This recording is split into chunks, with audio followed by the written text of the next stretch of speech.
autismo, com todas as suas especificidades e variações, e as dificuldades que nós temos, e por isso nós estamos aqui buscando conhecimento. Eu quero parabenizar vocês por toda essa movimentação e mudança de sala. Parabéns pela iniciativa, viu? Pela equipe. E o voluntariado do projeto, que é o Mais Amor. Então, pode passar, por favor? A Vivi, ela representa o Mais Amor, tá? Que é aquela que tem leucemia. Essa parte do Mais Amor, ela é voluntária, a gente vai até os hospitais. Quem ainda não se encontrou aí na educação, educação infantil, não. Educação fundamental, não. Fundamental 2, não. Pedagogia hospitalar, gente. Está assim, ó, de criança lá no hospital precisando. Vai, faz uma experiência, você vai sair de lá transformado. Então, o Mais Amor do projeto é uma ação voluntária. Pode passar, por favor?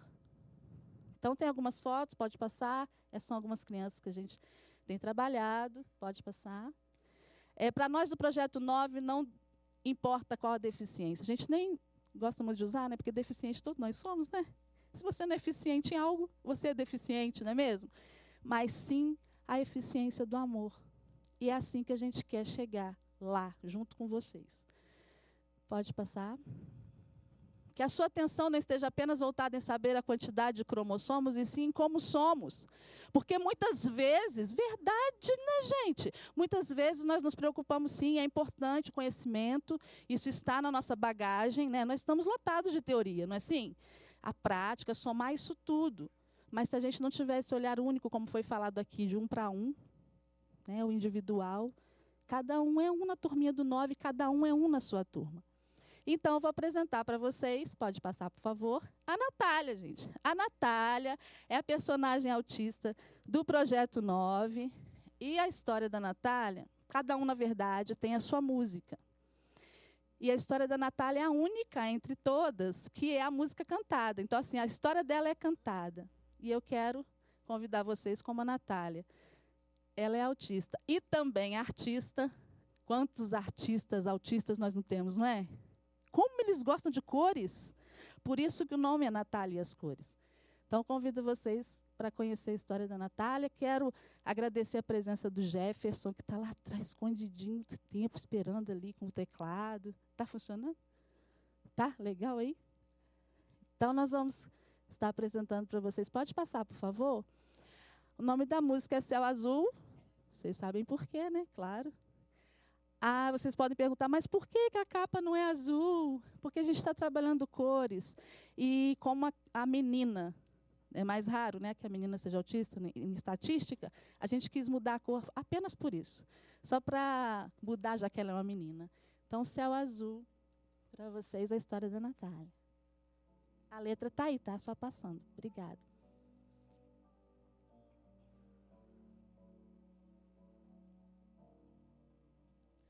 Vem ver, eu fiz pra gente um desenho tão belo. Pintei um lindo sol de amarelo que retratasse o brilho mais sincero. A nossa amizade é o que eu mais quero. Vem ver, eu fiz uma estrada colorida. A gente caminhava sobre ela. No faz de conta a vida é divertida. Sou tão feliz brincando ao lado dela. Desenhei um pássaro voando em direção ao sul. Livremente na imensidão do belo céu azul. Mais uma vez desenhei um pássaro voando em direção ao sul.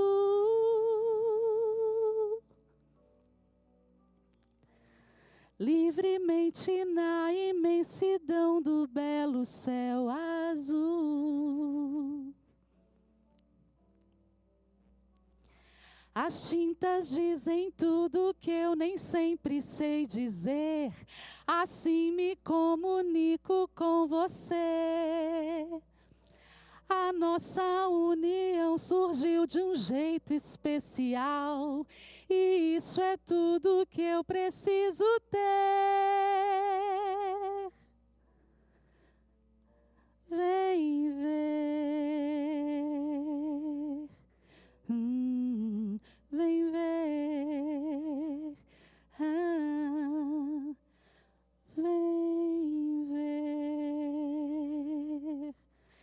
Autismo, obrigada.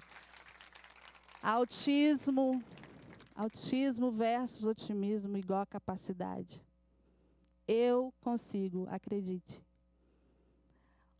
Aí, às vezes, a gente ouve, a criança, a pessoa que tem autismo, ou TEA, ou transtorno do espectro autista, ela não se socializa. Será? Será que não sou eu que não me socializo com ela? Será que não sou eu que não estou me aproximando dela? Então, fica uma reflexão. Passa, por favor. Acabou? Isso.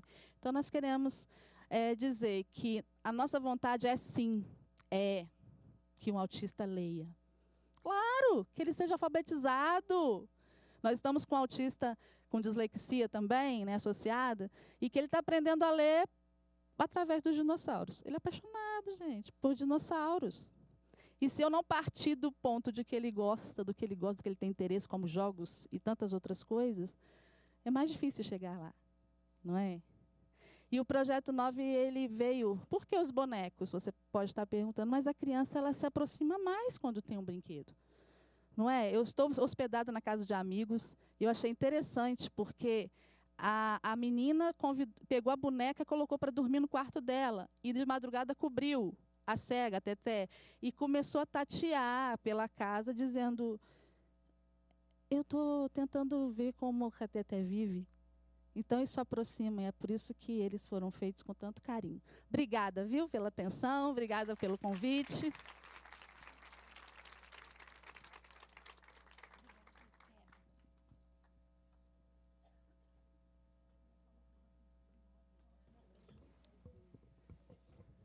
Muito obrigado, boa tarde a todos. Eu gostaria de saudá-los.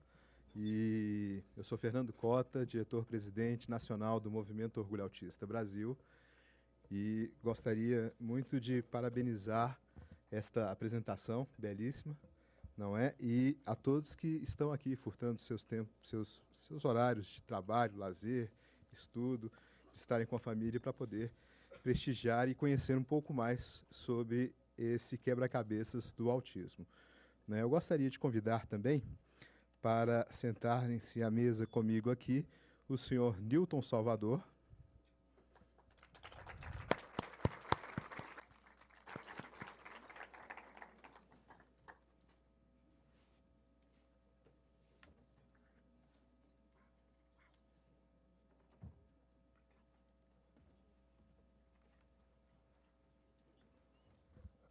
A senhora Cláudia Moraes.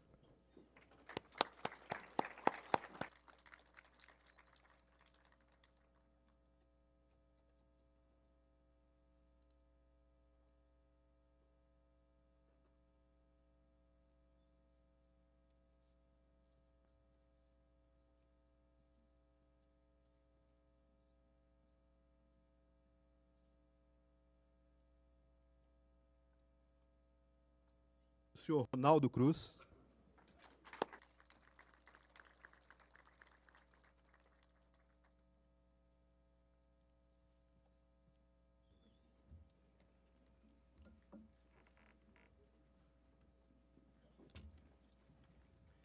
Senador Romário, me solicitaram que o senhor sentasse aqui novamente, porque todos querem que o senhor esteja aqui nessa mesa, acham que o melhor lugar do senhor é por aqui.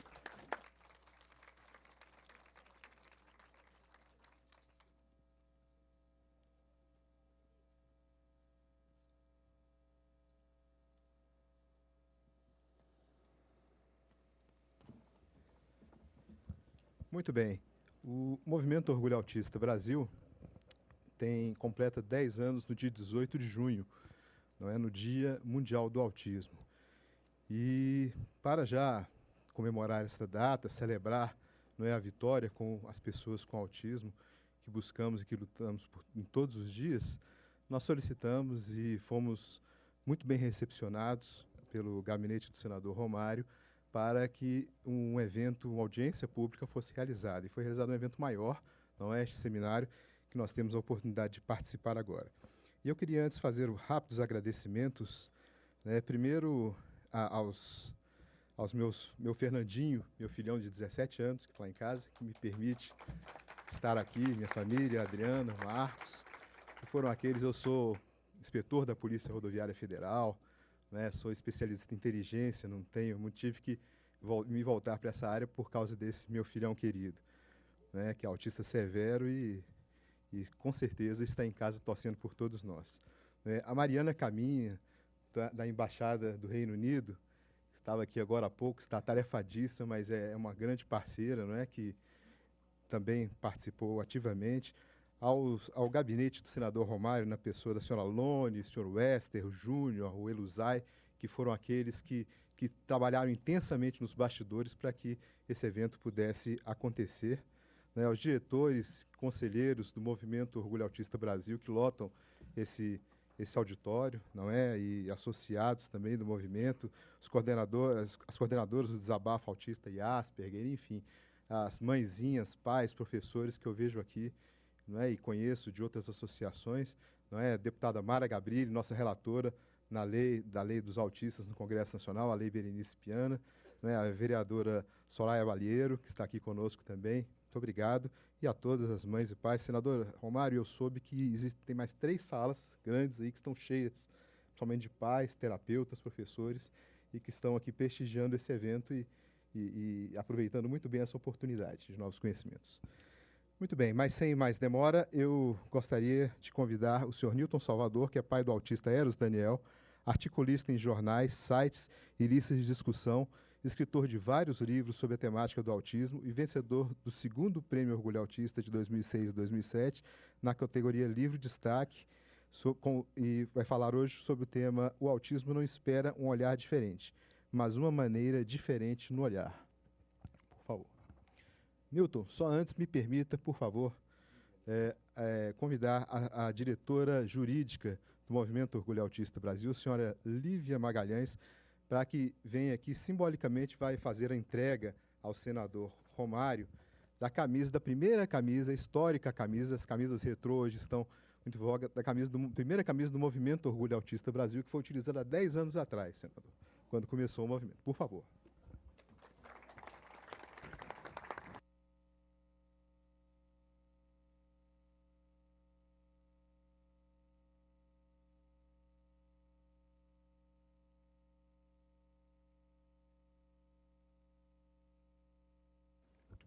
Por favor, doutor Newton. Muito obrigado, Fernando. Boa tarde a todos. Não vou dizer que é uma satisfação estar aqui novamente, porque cada vez que a gente fala sobre o tema que nos propomos, nós somamos uma emoção maior. E essas emoções sempre nos levam ao pranto.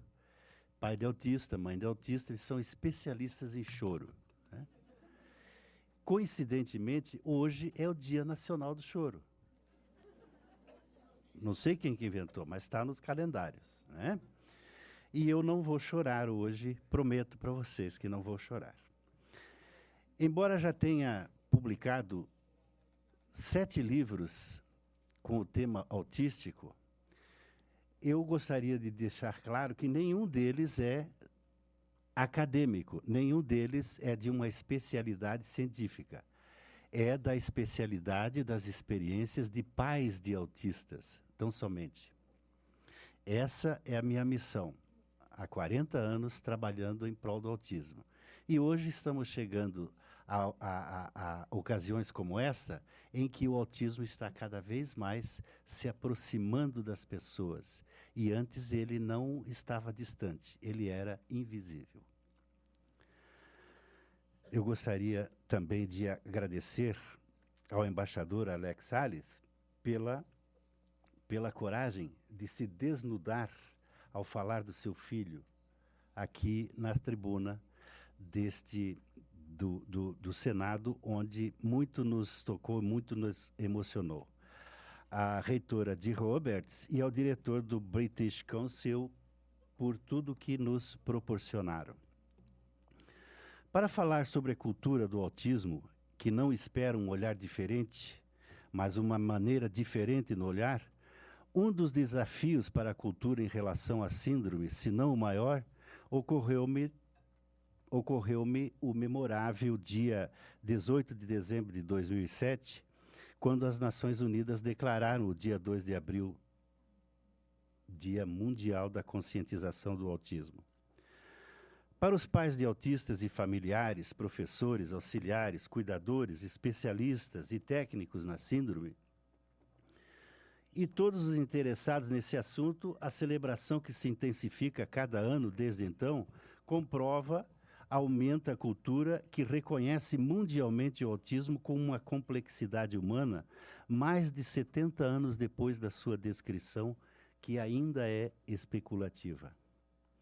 Quando eu escrevi meu primeiro livro, há 20 anos atrás, sobre o autismo, ele se chamava Autismo, uma saga real e vitoriosa contra o desconhecido.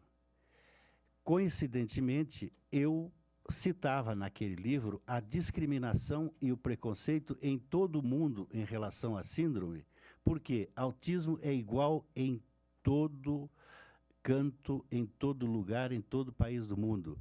Prova disso, o embaixador da Grã-Bretanha hoje nos falou sobre a discriminação e preconceito em relação ao seu filho num país que fala o nosso idioma. Aquilo ali quase me fez chorar, mas eu me contive. No Brasil, nesta primeira década e meia do século XXI, os autistas tiveram a promulgação da Lei 12.764, a Lei Berenice Piana, que ainda está sendo comemorada. E por que está sendo comemorada? Porque todos nós que estamos aqui, de uma forma direta ou indireta, participamos da criação dessa lei. Demos o nome, ou foi dado o nome de Lei Berenice Piana por uma homenagem especial do senador Paulo Paim, que aqui não está, mas a nossa homenagem fica a ele, não pode ser um detalhe a ser esquecido. Agora, o que mais nos emociona em toda essa luta de 40 anos é que, no dia 5 de março, a Câmara dos Deputados, depois de 14 anos de acirradas discussões, de tudo quanto foi tipo, o projeto da Lei Brasileira da Inclusão da Pessoa com Deficiência, que no passado chamávamos de Estatuto do Deficiente, ora está no Senado Federal para análise final, que, ao ver do senador Paulo Paim, não haverá necessidade de alterações de textos e deverá ser aprovada com brevidade.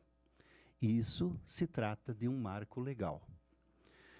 A deputada federal Mara Gabrilli, relatora da Lei Brasileira de Inclusão da Pessoa com Deficiência, é dessas pessoas que exala simultaneamente delicadeza e firmeza, pois seu incansável trabalho em conjunto com juristas, especialistas, parlamentares e afins oportunizou a construção até a fase final de elaboração da lei, com inovações, entre elas, embaixador, entre elas, a discriminação e o preconceito que passam a ser crime, proporcionando direito e visibilidade a milhões de pessoas, representando o fechamento de um ciclo de imensas lutas nas últimas 3 décadas.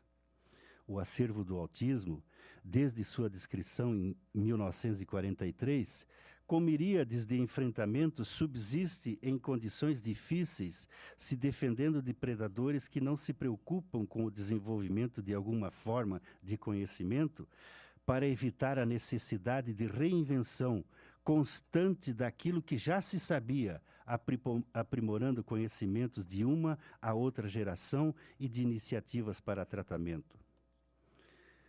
quando promulgada e se tornar política pública de saúde, a Lei Brasileira de Inclusão da Pessoa com Deficiência desenvolverá forte trajetória no sentido proposto pelo Sistema Nacional de Cultura para que todos os segmentos de governo, seja em nível federal, estadual ou municipal, tenham instância autônoma para administrar o autismo, possibilitando e facilitando que as pessoas naquela condição também sejam produtores de bem-estar. Historicamente, o Brasil tem feito pouco ou quase nada para a maior riqueza de qualquer país, para enxergar o potencial que existe no cérebro das suas crianças, que nenhum autista é igual ao outro, mas sim uma mistura de acaso, genética e ambiente. Em movimento liderado por Berenice Piana, mãe de autista e idealizadora da Lei 12.764, na véspera do Dia Mundial da Conscientização do Autismo, foi inaugurada em Itaboraí, na região metropolitana do Rio de Janeiro, a primeira clínica escola para autistas do Brasil, com o apoio da Prefeitura, para início de atendimento especializado, sem substituir o ensino da escola regular, onde os alunos lá permanecerão até estarem aptos ao ensino. Nós temos um modelo que nos foi citado aqui muito carinhosamente pela reitora Dee Roberts, né? Nós, quem sabe, sabíamos da existência de um centro como esse, mas não copiamos, mas temos uma ideia que poderá proliferar e deverá acontecer nos próximos tempos, pois esse modelo de clínica escola é um alento gerador de esclarecimento às famílias e formação de profissionais nas áreas de saúde e educação, que além de evitar a segregação por seu significado, é um passo gigantesco para a integração do autismo na escola e na sociedade, como mais um esforço para evitar sofrimentos, ao contrário do governo, que, se valendo de um artifício burocrático por ele mesmo criado, à sombra do decreto 8368, que regulamentou a Lei 12.764, sujeita os autistas a atendimento manicomial no seu sistema de saúde. Percebendo falta de oportunidade, diversos países como Estados Unidos, Inglaterra e França criaram centros de excelência para estudos do autismo com parcerias entre o Estado, a iniciativa privada, inclusive laboratórios de pesquisa conveniados, que em sua maioria financia a inclusão e independência sem assistencialismo, com objetivos científicos de forma a atingir resultados mais rápidos para tratamento dos sintomas do espectro. Eu tive o prazer de conhecer hoje o embaixador dos Estados Unidos, de verdade, Nene. Não tínhamos combinado nada com eles. Tudo que está aqui, ele falou. E nós estamos apenas colocando o nosso sonho para se tornar uma realidade. O autismo não é mais uma condição pediátrica. A fase adulta é a parte que mais custa do tratamento, podendo durar dezenas de anos em acompanhamento especializados, que tendem a aumentar com a inclusão de pacientes que se apoiam em novas leis. Por quê? Porque as famílias de pacientes autistas são afetadas de diversas formas para se dedicarem ao paciente quando ficam vulneráveis e impedidos de contribuir para o crescimento econômico do país, quando se veem obrigados a abandonar sua profissão por depressão e baixa autoestima, o que altera a harmonia familiar com o impacto psicológico de todos. A criação de centros de excelência não dependerá inteiramente de recursos públicos para se adaptar em longo prazo, pois projetos de pesquisa dessa envergadura costumam ser distribuídos em grupos privados previamente estabelecidos, seja por filantropia ou até por licenciamento do conhecimento gerado pelos centros de pesquisa no futuro.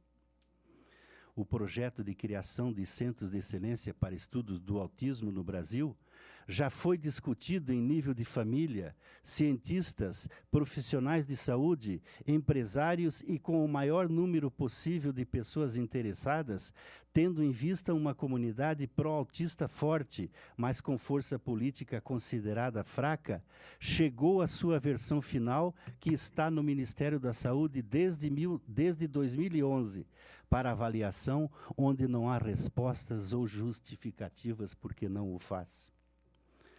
A Lei Brasileira de Inclusão da Pessoa com Deficiência, aprovada pela Câmara como marco legal, agora livre de incompatibilidades constitucionais e na comissão específica do Senado Federal para análise final, como casa iniciadora dos substitutivos do projeto 6/2003 e 769/2006, na época foi apresentado pelo então deputado federal Paulo Paim, que, ao ver-se frente ao encerramento da sua gestão de deputado, não temeu candidatar-se a senador quando foi eleito, chegando, naquela época, a termos 2 estatutos do deficiente em andamento, embora contextos diferentes, a partir da ideia original dele, em face dos substitutivos apresentados pelo deputado Celso Russomano e outro pelo senador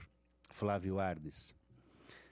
Pela lógica antropofágica da política, um deputado e um senador podem criar óbices entre si, porém, entre Paulo Paim e seus pares deu-se o contrário, pois, além de apoiarem seus movimentos com uma coreografia especial, nenhum parlamentar tentou crescer reduzindo o tamanho do outro, uma vez que, se a Câmara rejeitasse o projeto, os deficientes não ficariam sem estatuto, uma vez que o texto que estava em andamento poderia continuar sendo aprimorado. Nós não podemos esquecer, e pais de autistas sempre agradecem, nunca esquecem aquilo que de bem recebido foi e que de mal eles aprimoraram, para que não acontecesse novamente.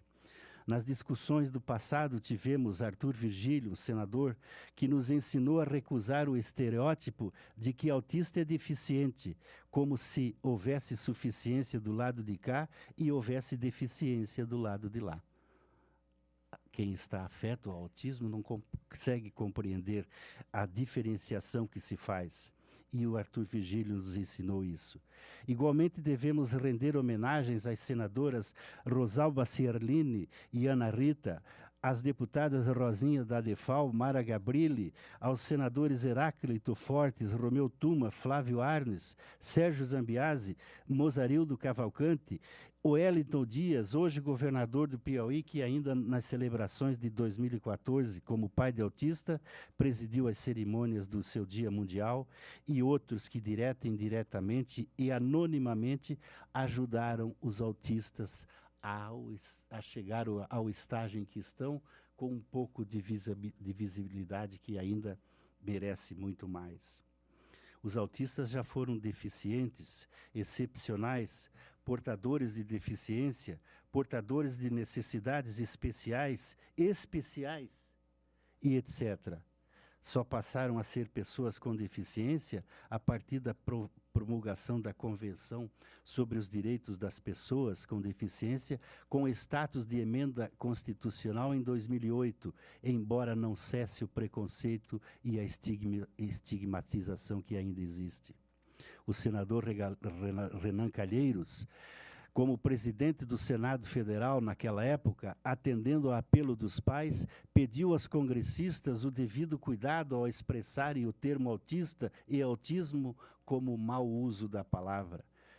Falava-se a palavra autista, falava-se a palavra autismo, era bonita, mas não se sabia o que era e a tragédia de quem a sentia.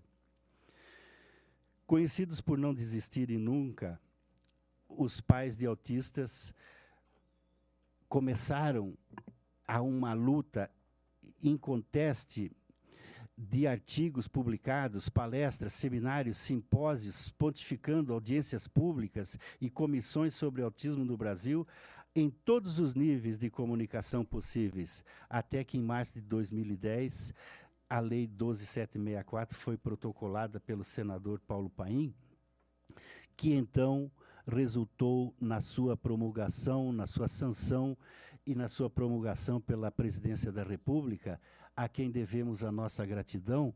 Porém, a Lei 12.764, ela foi deturpada, e já passaremos rapidamente sobre o que aconteceu.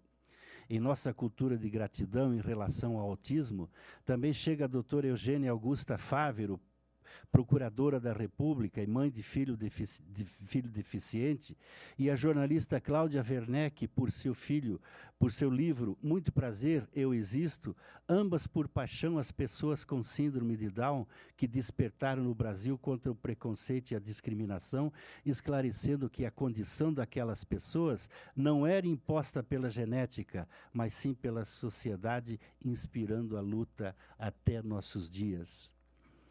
A Lei Brasileira da Inclusão da Pessoa com Deficiência, aprovada no dia 15 de março pela Câmara dos Deputados, reencontra Paulo Paim, agora gestionando por uma votação rápida para ela no Senado, pois acredita que não haja necessidade de alterar texto de uma vitória histórica.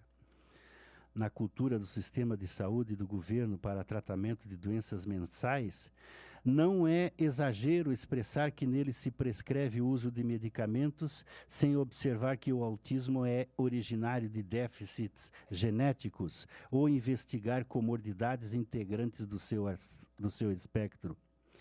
O Ministério da Saúde, por sua coordenação, divulgou a liberação e administração de medicamentos para sintoma autista, também conhecidos como drogas da obediência, ratificando o desconhecimento da causa da síndrome, afirmando que eles vão ajudar a regular os sintomas comportamentais do autista, deixando-os mais aptos e equilibrados na prática de suas atividades, além de melhorar seu convívio na vida social e familiar, e pior, que associada ao conjunto de terapêuticas ofertado, é fundamental.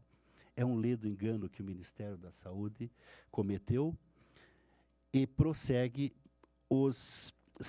as suas instituições médicas ministrando drogas para os autistas, quando se percebe no discurso burocrático, na constituição do paciente autista, que o diagnóstico como uma anormalidade, esses remédios são para docilizá-lo, quando na realidade isso não acontece, pois eles são criados para uso manicomial, e a síndrome, na sua condição subjetiva e singular, não pode ser atribuída à culpabilização de famílias, que contraria os direitos incorporados na Lei 12.764, assim como o decreto que a regulamentou. Nesse percurso, foram criados fortes movimentos na educação básica, na direção de entender gradativamente a jornada escolar, porque não se trata apenas de prolongar conteúdos de disciplinas escolares, mas de incluir saberes culturais e de outras naturezas que devem estar presentes na escola. Nessas perspectivas, é importante examinar a diversidade cultural dos grupos de convívio que expressam padrões e articulam valores, levando em conta a manifestação de elementos coletivos de diversidade, como as deficiências que convergem para ações pedagógicas de apropriação de práticas de conhecimento. Não foram os autistas que inventaram que os CAPs no Brasil não têm nada a ver com autistas e autismo. Foi o Conselho Federal de Medicina, por meio do seu processo consulta, que considera antiéticos no que tange aos serviços, afirmando que vulneram a segurança da assistência aos pacientes e a prática segura do ato médico, recomendando a adoção de medidas pelo Ministério da Saúde e de instâncias judiciais ao não adotar as normas que regulamentam o exercício da medicina, que lá são sistematicamente burladas por brechas indesejadas e muitas vezes astuciosamente plantadas por decreto já regulamentado. A educação inclusiva ensina duas coisas. A primeira é que filhos deficientes são realmente capazes de aprender. A segunda é que ser educado longe dos seus colegas sem deficiência só os prepara para uma vida de segregação, sem conhecer outras pessoas na comunidade ou ser conhecido por elas e nem estar preparado para participar e contribuir para a vida. O universo conspira para o bem, disse o senador Paulo Paim, quando indicou o senador Romário para relator da Lei Brasileira de Inclusão da Pessoa com Deficiência na Comissão dos Direitos Humanos do Senado, em face das atividades que ele promove e pelo que representa para as pessoas com deficiência, convicto de que a vida de estimados 45 milhões de pessoas naquela condição estarão em boas mãos. Se quisermos progredir, não devemos repetir a história, mas fazer uma história nova, ensinou Gandhi. Eu não sei se o senador Paulo Paim jogou futebol, mas sei que ao indicar o senador Romário para relatar a Lei Brasileira de Inclusão da Pessoa com Deficiência, marcou um gol de placa, fazendo com que eu me abstenha de fazer comentários sobre esta mais recente dupla que transcende a esperança de um mundo melhor para os autistas, tornando sonhos em realidade.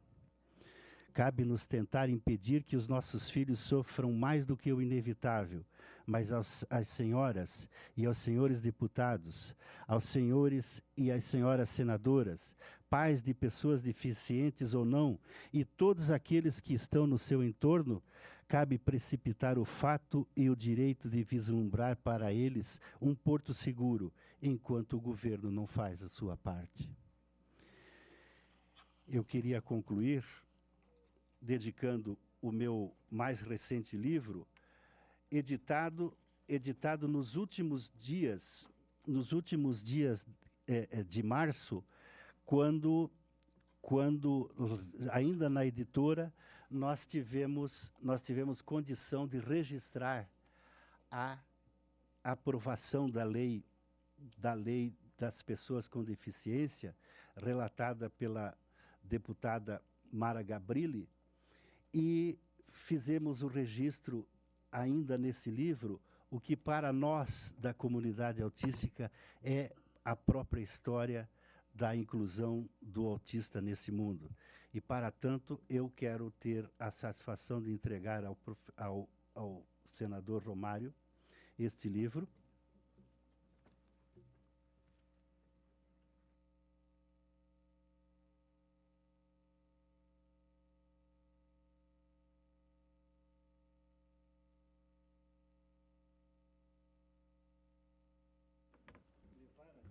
A deputada Mara Gabrilli, para que, assim como nós temos profunda admiração e carinho por ela, ela não esqueça de nós.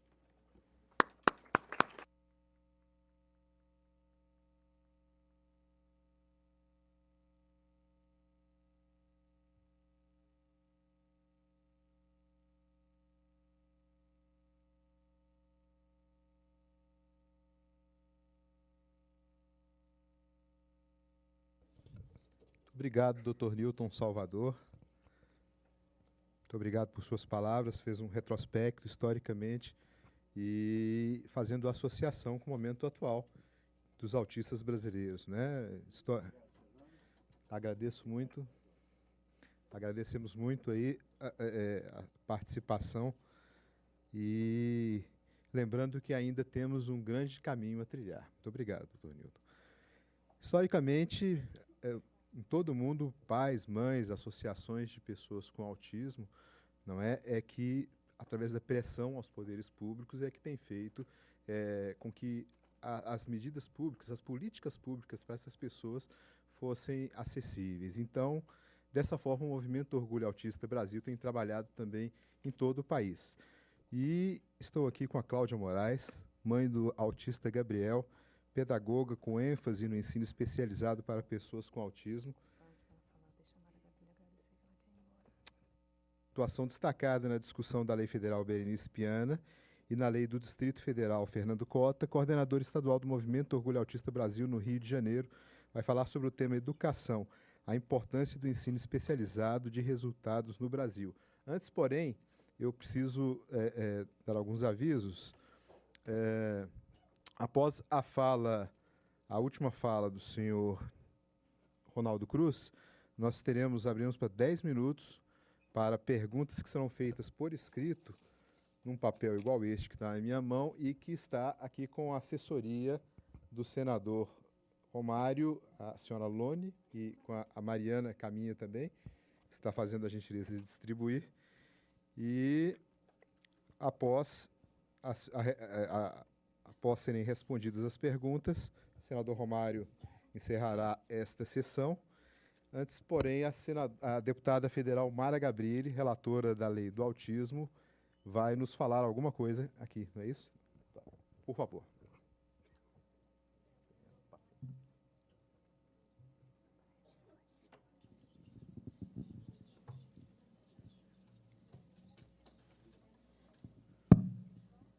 Muito obrigada, Fernando Cota. Muito obrigada, senador Romário, pelo convite.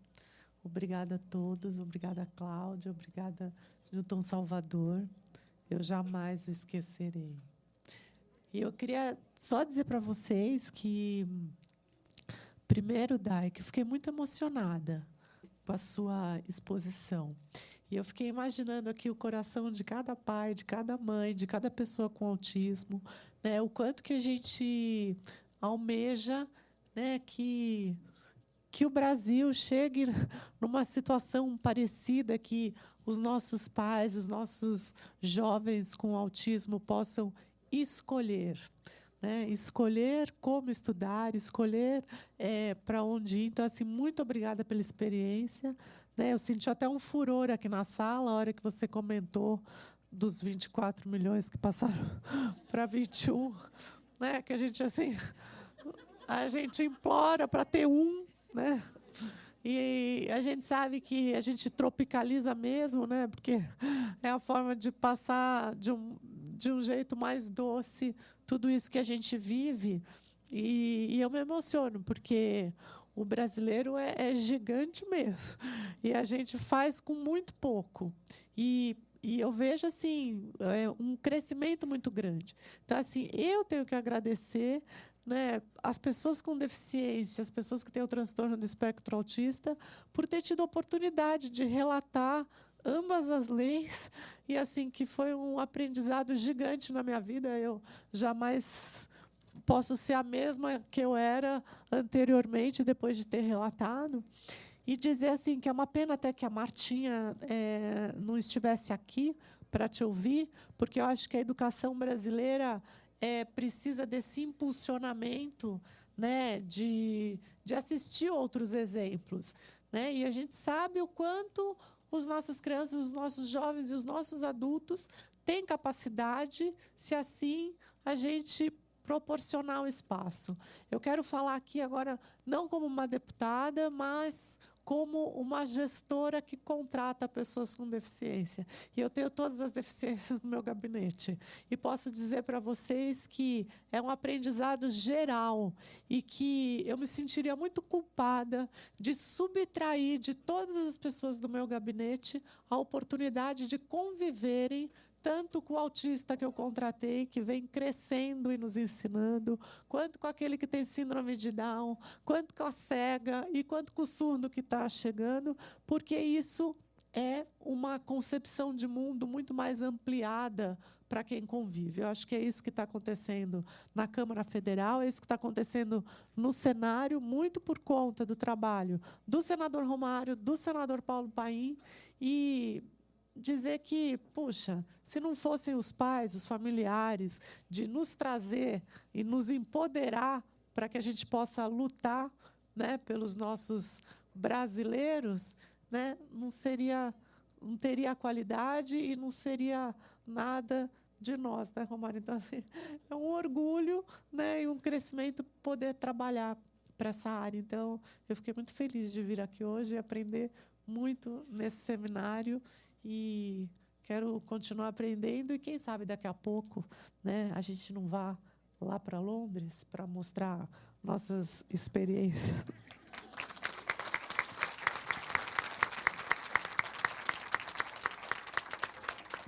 E só dizer, Romário, que você está, tipo... É o meu filho que está na sua mão. É porque agora ele é o relator da Lei Brasileira da Inclusão, que eu relatei. E, assim, hoje a Câmara Federal usa a Lei Brasileira de Inclusão nos cursos que faz de comunicação como um case, porque foi um projeto construído pela sociedade. Foi um projeto que ficou no E-Democracia durante muitos meses e que foi construído, ele não veio da minha cabeça. Ele começou lá com Paulo Paim e foi construído por muitos atores, né? Então, a gente quer ver celeridade, quer muito que ele aconteça, e como o senador Romário só pode suprimir, não é? Ou então pegar o projeto anterior existente, que claro que ele não vai fazer isso, porque muito a gente cresceu, a gente colocou a Convenção da ONU sobre os Direitos das Pessoas com Deficiência, uma forma de quase que regulamentá-lo nessa lei. Então, a gente está na expectativa, né, do senador Romário e de ver a presidente sancionar, porque ela tem compromisso de sanção com esse texto inteirinho do jeito que está.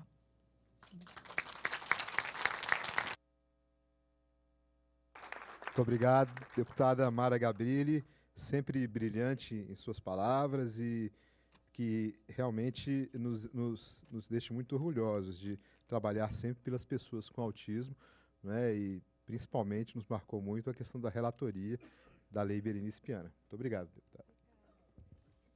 Muito bem. Por favor, doutora Cláudia Moraes. Boa tarde, senador Romário. Boa tarde, deputada Mara. Vocês estão me ouvindo?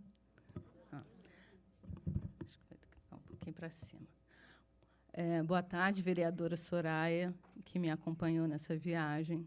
Boa tarde a todos. Como Newton Salvador falou, os pais de autistas, eles são mestres no choro. E as pessoas que a gente chora junto, a gente nunca esquece, né, deputada Mara? Então, por mim e pelo meu filho Gabriel, serei eternamente grata pela sua relatoria, pelo seu sentimento e pelo amor que continua demonstrando pela causa. Eu sou pedagoga, sou formada pela Universidade do Estado do Rio de Janeiro. Eu também trabalho com autismo, primeiro porque sou mãe orgulhosa do Gabriel, assim como o nosso embaixador falou do filho, também pego a minha chance de falar do meu. Tenho muito orgulho do meu filho, que tem 26 anos, tem grau severo e tem várias comorbidades associadas.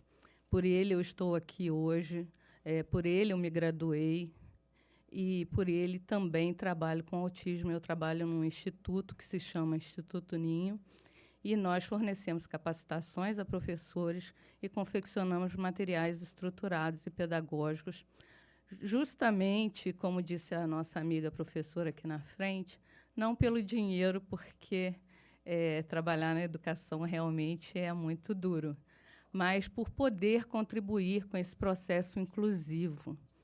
É fundamental essa ferramenta para o processo de inclusão. E também sou coordenadora do movimento Orgulho Autista no estado do Rio de Janeiro. Segundo as bases freirianas, entende-se que uma praxis educativa não se refere somente às ações pedagógicas, mas também às suas intencionalidades, políticas e formas de organização. Devemos, então, utilizar do diálogo problematizador que propõe estimular a reflexão e a ação de homens e mulheres sobre a própria realidade e intervir nessa. Para isso, nós estamos aqui hoje, para proporcionar esse diálogo, essa reflexão, e não deixarmos só no campo das ideias, que a gente possa sair daqui com ideias novas e também com as ações que a gente precisa tanto nessa área do autismo. Para a educação brasileira, vale a pena refletirmos. José Pacheco, educador, escritor, ex-diretor da Escola da Ponte, que é uma referência, agora com projetos educacionais no Brasil, em seu vídeo Aula Não Ensina, Prova Não Avalia, enumera os diversos e profundos problemas da educação brasileira. Entre eles, ele diz que em nosso país há ainda 30 milhões de analfabetos e que 8% dos estudantes universitários são analfabetos funcionais.